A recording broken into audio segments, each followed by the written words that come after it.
Hello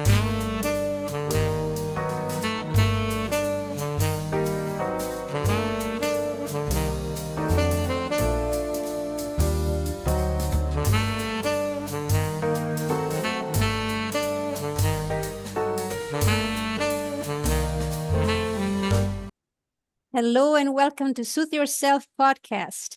Today I have with me Sukhvinder Singh and I am Francesca, and we'll be talking about mindfulness, writing, and how we can find inner peace and especially inner light. So thank you for being here, Sukhvinder. Thank you, Francesca, for having me. I'm really honored to be here with you and being invited to this podcast. And hopefully, we can present something soothing for the listeners. So I'm really That's a excited to plan. be here. Thank you. That's a plan. Speaking of soothing, sometimes in our lives we feel kind of stuck in a, I don't want to say dark place, but maybe it is a dark place. We're not sure of how to find inner peace. And what I like about getting to know you, I realized that you are very much a pro light person. You really are looking for the light within and wanted to help others find theirs. Can you tell me more about that and and also your professional name? Yes, sure. I call myself as the Luminary Coach. And Luminary, I found that to be very descriptive of the way I want to work with people. I want people to really find their own light. Like we discussed before starting, like this, there's so much darkness in the world right now. And being a guide, a teacher, a mentor, a coach, and help people find their light in this darkness so they can wake up, so they can actually pour out their powers, their gifts that they have been given by whatever you would call God, universe, the nature, the consciousness, whatever it is, and to find those gifts and bring it out so they can start, first of all, helping themselves, and then also help others, spread from within and outwards. So that's why I found the name Luminary to be very, very descriptive of what I want to do. That's fantastic. And it is so much needed. I agree. Um, and sometimes we don't realize what effect we have on others. If we are in the darkness, if we are unable to smile or focus on something positive, we do communicate negativity. We communicate darkness. And so we are not able to help ourselves, but not even others. And I'm a firm believer that we are in this world to love and help one another. And if the first step should be to be mindful of who you are, what gifts you have to offer, and therefore share them. And that's where the rays come out. That's where the light comes out, right? So, what would you think are some of the struggles that people face in this? They feel stuck in the darkness. They're not aware of their own gifts, maybe, or they're afraid. What do you think are some of the roadblocks for them? Uh, if we look at the current state of the world that we are right now, I mean, there's war, there is this fear of recession, there is fear of this losing jobs, there's fear of this economy. How are we going to survive? I mean, humanity has been through so much already, and we have already come better on the other side from everything that has been in the past, all the financial dips, the wars. We have been through this. So right now, what's happening is the fear that is, it's a collective fear in the world right now, and people are stuck on the low frequencies, what I call, which are these being a, maybe they are not able to support themselves, or that they might lose their job, or might lose their houses. Those fears are what keeping people away from their true potential. I believe that that is a way that we as coaches, as teachers and healers guides, mentors, whatever you want to call yourself, this is now the time for us to help people get unstuck from those fears, that we are able to overcome this. And if anyone sees people who are struggling with this, I think it's our responsibility, or at least we should try to help someone. Like you said, you mentioned, you don't know how you could help someone. It could be by smiling. It could be by just asking for how are you doing, or can I help you with something. Those are the small things we can give others so they can get unstuck from these fears. And these are the these are the bigger things. Smaller things that I have experienced in my coaching, people who are stuck are normally people who are overthinking everything. It's analysis paralysis, and Hmm. also imposter syndrome. Oh, Those absolutely. are, yeah, those are the ones who has been in my work so far, the obstacles I have helped others overcome. The imposter syndrome is something real that we don't realize we go through sometimes. And maybe to some of you listeners, you're wondering, what is that? So, well, what the words say, right? We have the syndrome of thinking we're not who we are. Am I correct in describing it that way, you think? Yes, what that boils down to is you don't feel you don't feel worthy enough to deliver something, to give something, to give out advice, to teach something, to sell something. You feel like you're fake, that you don't have enough experience, you don't have enough education, or you're not the right type of person who can do what Mhm. you actually want to do. And you really have a desire to do it, but you are not letting yourself do that because of you feel like an imposter.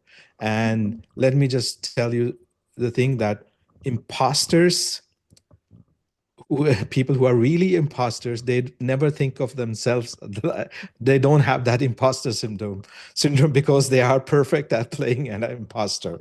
So if you have this feeling of being imposter, that means you just value your work uh, to have such a high quality that you Mhm. don't want to just put it out there. That what it means. You're not an imposter. You Mhm. just have a very high values of what you want to deliver to others. And sometimes I think that goes hand in hand with the not good enough feeling. I'm not good enough to Yes, do that. But according to whom are we not good enough? Right? I mean, exactly. it makes you wonder, what criteria are we using to judge ourselves? And why are we judging ourselves? We should probably just be who we are because we are given gifts. And so it goes back to that light within. If you let that shine, you find those gifts within and then you share them. It's simple as that. You don't have to worry about being perfect because that is not part of your gifts. We're not supposed to be perfect, correct? And Exactly. have you found some ways or strategies that could be helpful or have been helpful to you or could be helpful to others to kind of win that voice within that says you're not good enough? Perfect question, because that bridges me to my favorite tool, which is journaling and writing. Uh, Beautiful. ref- yes, reflective writing, where Mm-hmm. I use I use two type, three types of writing that has helped me. That is expressive writing. That is writing about traumatic or emotional experiences to process and make sense of them. Uh, you just write out whatever comes, and you look at what you're writing, and you try to make a sense of it, because that means you're releasing something. You are getting it out of your head. You are getting it out of your emotions and down on paper. Mm-hmm. And to me, that is a release. Also doing gratitude journaling. Then you focus on the positive aspects of life to enhance well-being. And I'm also a certified cognitive coach. And cognitive behavioral journaling is identifying and challenging negative thought patterns. So those three things has helped me really go into myself, ask myself like the most difficult questions and challenge myself. I've gone to the darkest places with writing. I have really gone into all the traumatic stuff that have been blocking me, and having conversation with those darkest corners of my soul. But when I've gotten it out of my soul and on down to the paper, it's much Mhm. easier to Mhm. see it's actually nothing. They're just thoughts. They're just thoughts. And being able to sometimes, if there are like really difficult thoughts or wounds that you have, and get it on the paper and burn it, that's also a form of release. So to me, writing, journaling, and third thing is a meditation, mindfulness meditation, guided meditation. When I took intuitive coach certification, my teacher, my mentor, he taught guided meditation. So I have recorded my own guided meditations, and I listen to them and I practice them, and I also Mhm. use it with clients in my sessions, guided meditations, where those meditations are align the three centers uh, in our body. That if they are aligned, then we are perfectly in line with our soul and the universe. And those centers are our thoughts, our brain, our feelings, our heart, and our instincts and reactions that are in the stomach. So Mhm. I guide my clients and also myself through to center these three centers and align them. And when I'm in the calm state, then I'm able to help others, and then I'm also able to also, when I'm writing, go even deeper into the writing and being tougher with myself when I'm writing. I asking myself like really tough questions. Wow, this Yeah, is so beautiful. And so it because there is so much within ourselves that we contain and just keep there like in a box, in a sealed box. And sooner or later we're gonna explode. It's just exactly. how it is.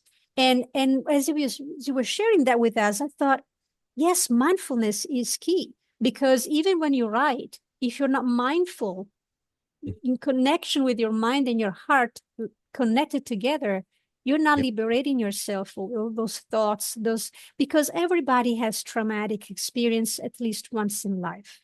Nobody goes through this world without some suffering. It's part of who we are, it's part of our growth, our journey. I believe this.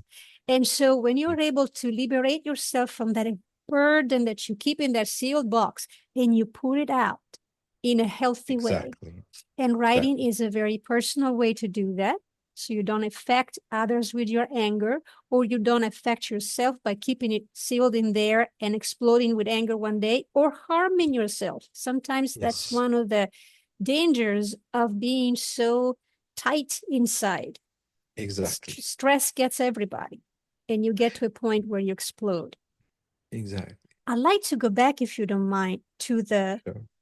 journaling because growing up, people may have a label on you, and they may say, "Oh, you're one of those people who do this journaling," as in you're not mature enough or whatever. And I always really despise that because journaling is you're in connection with yourself, right? And I think I heard you say before that journaling, writing is a conversation that you have with yourself.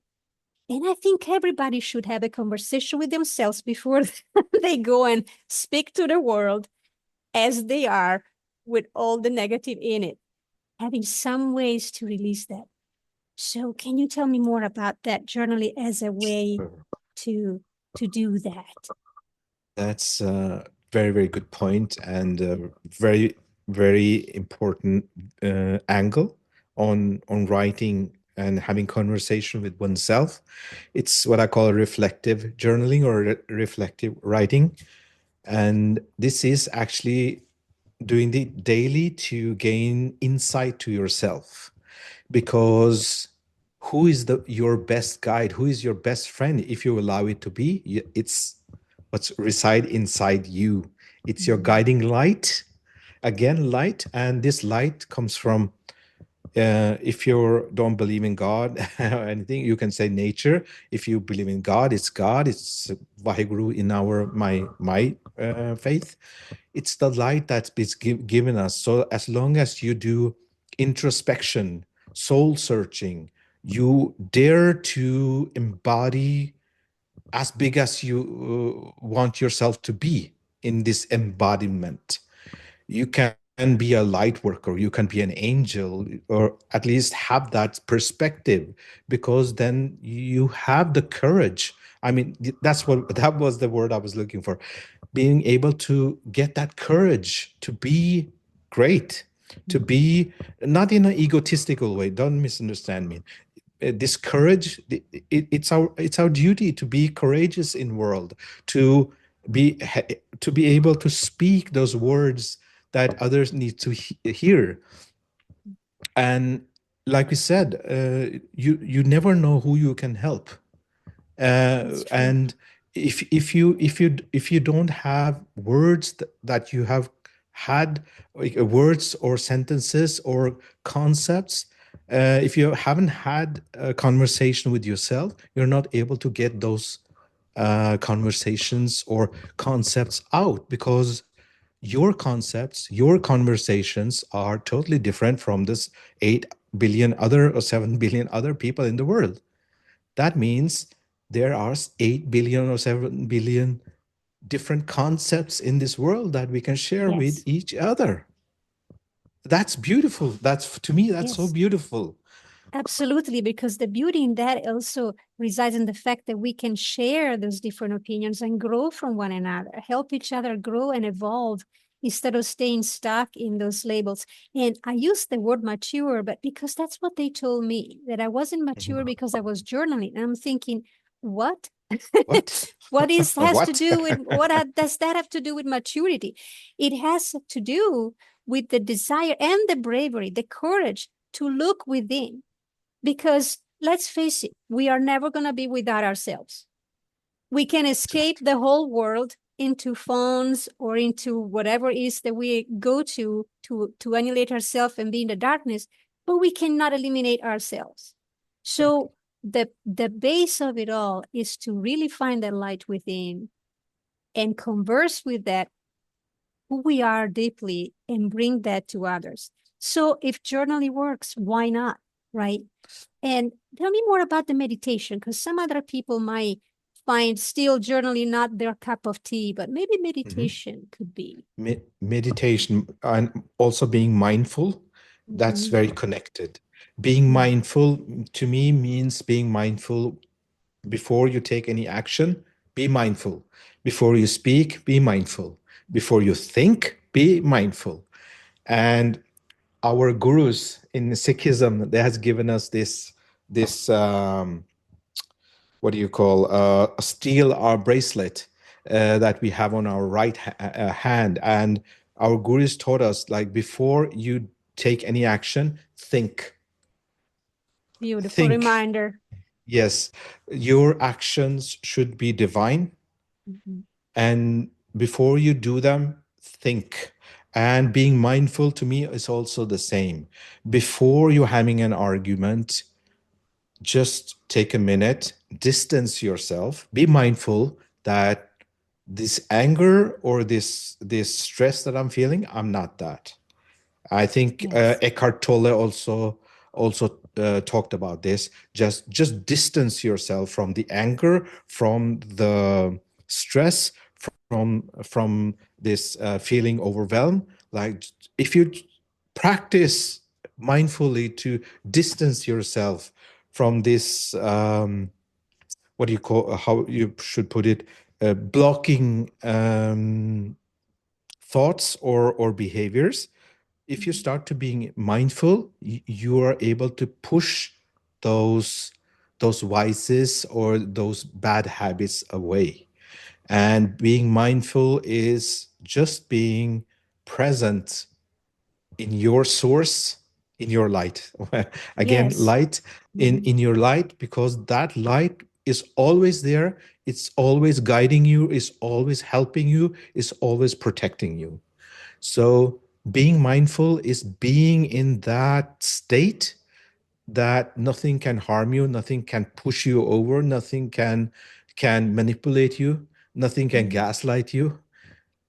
And to me, that is like the truest form of empathy, being in that state, because when you are in that state, you are your fullest potential, and you are able, and people will listen. And if you even don't talk, they will notice your presence, as Yes. long as you're just being mindful about who you are. That's so beautiful. And the amazing thing that I just realized in hearing you talking, we might call it differently. In my religion, I'm Catholic. I wear a Mhm. Franciscan towel, Mhm. but that's my reminder. I don't have the bracelet, but I have this to remind me Same, I'm supposed same. to bring the light within. And for Mm. us Christians, Christ is the light. So, Yes, but we also believe that Christ is within us and we have to bring him to others. So it mm. really is a different way to look at the same thing, right? That light Exactly. within that we Yeah, carry, that spirit, who we are. We're yeah, without the spirit, we're just boxes, skeletons, flesh, right? exactly. So that spirit needs to be brought to light. And it's a beautiful reminder to have. If you need something physical to tactic, to have on your Yeah, around your neck or around your wrist, or yeah, visual, yep, something in your house that reminds you. Do not ever forget to shine within and to be connected, mindful of that spirit, because that's exactly, who you are. You cannot hide exactly. it.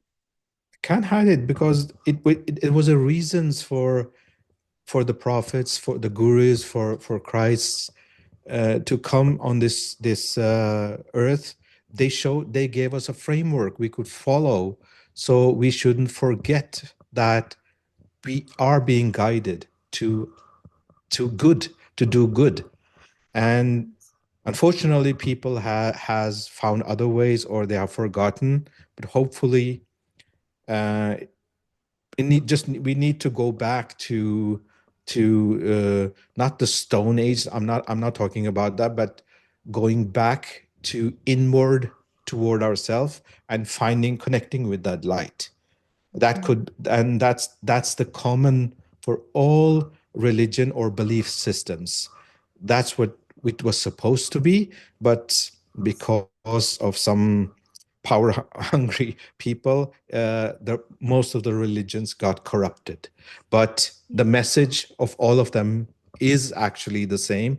It's to connect to this light, and Yes. people are just forgotten about it because things have been corrupted or too complicated. Yeah, I would Correct. just I I would would just I say would that. agree. I would agree. And the other thing is the emphasis on the appearance, the external appearance.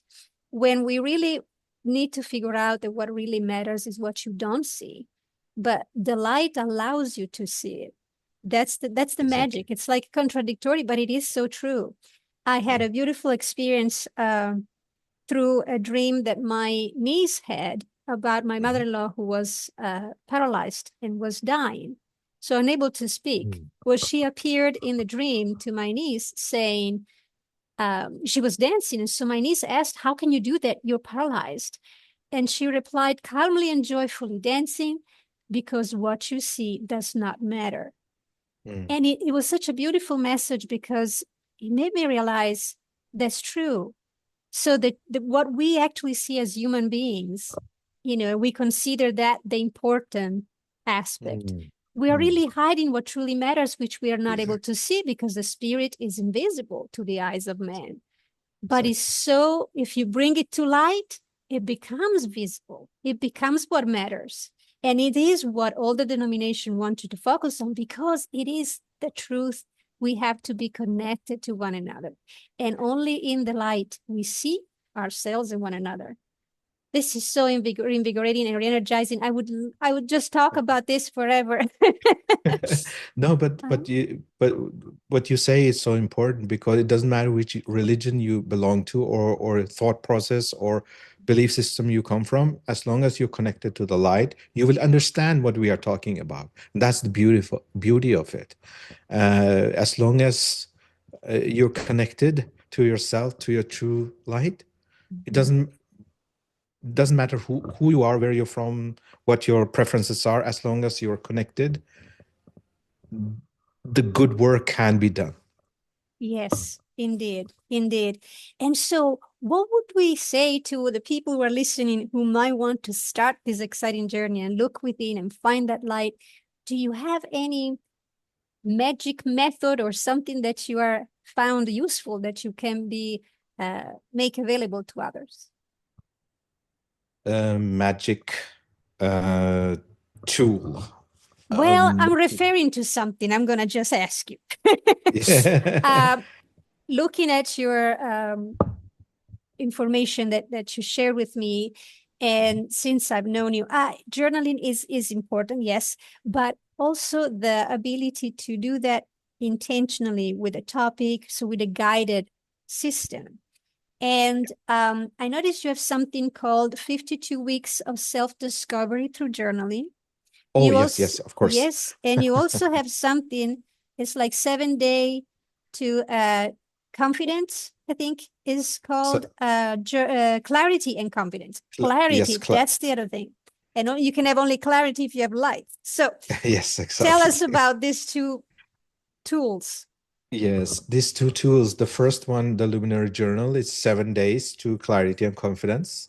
It's 7 days to rewire your mind and reclaim your power type of guided. It's a free guide that you can Mhm, download from my website, mhm, and there are 7 days of writing. First day, I think it's about identifying your limiting beliefs, and you first get a little bit introduction from me on each topic, and then you have a journaling prompts that can guide your writing. Because when I started my writing journey, just writing the first like 2 3 months where just I couldn't write for more than 10 minutes. But when I found journal prompts that I could utilize, then suddenly something loosened up. So mhm. what have been beneficial for me, I have put in this free guide, and hopefully this will help others do the same. So first day was identifying your limiting beliefs. Second day is reframing negative thoughts. And third day is overcoming fear of failure. Day four is self-doubt and imposter syndrome. Day five, it's taking imperfect action, breaking perfectionism. Day six is future self visualization. And day seven is creating a personal action plan. So it's actually 7 days of free coaching. Wonderful. Where do we And sign? so it's a guide that I have made out of love and out of like for those and one thing that actually uh, hurts me a little bit is it's that there are a lot of people who can't afford coaching, right? Who can't pay for an hourly session or anything, so they can start with these free guides. And it's not a free guide that I've just put up just to collect email. It's actually a tool to help people to just go start their inner journey. I have 17 years of traveling, experience. And so I have love for both journeys in the world, but also journeys inward as a coach. So Yes. this is a 7-day inward journey. If you would like to try it out, you can do that. I'll send Francesca links so she can put in the description. And the Yes.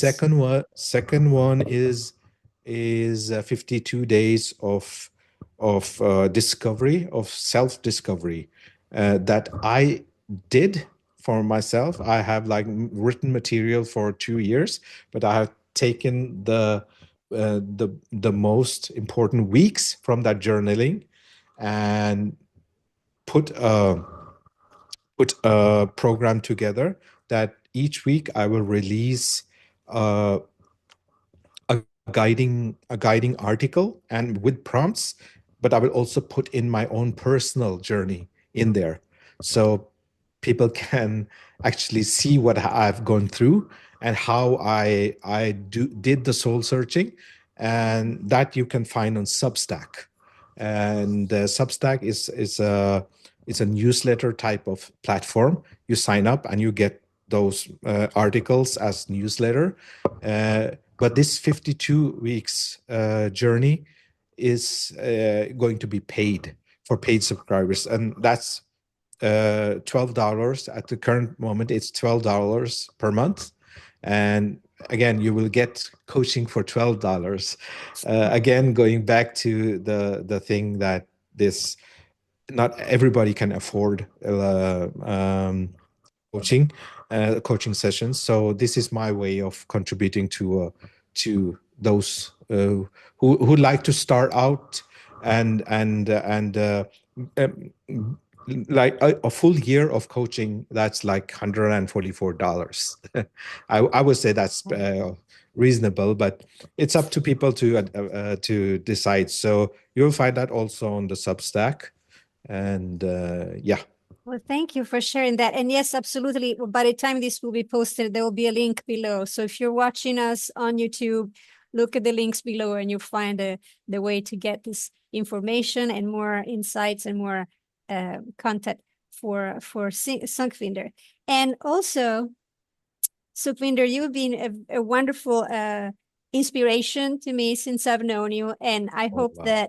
that people who are listening or have listened to today episodes can definitely leave away with something positive within, and hopefully the desire to find that light. Or if they do have already found it, they can finally learn how to shine it and be a light in the world. So thank you again for being with us today. I really appreciate your input, your insights, and your friendship.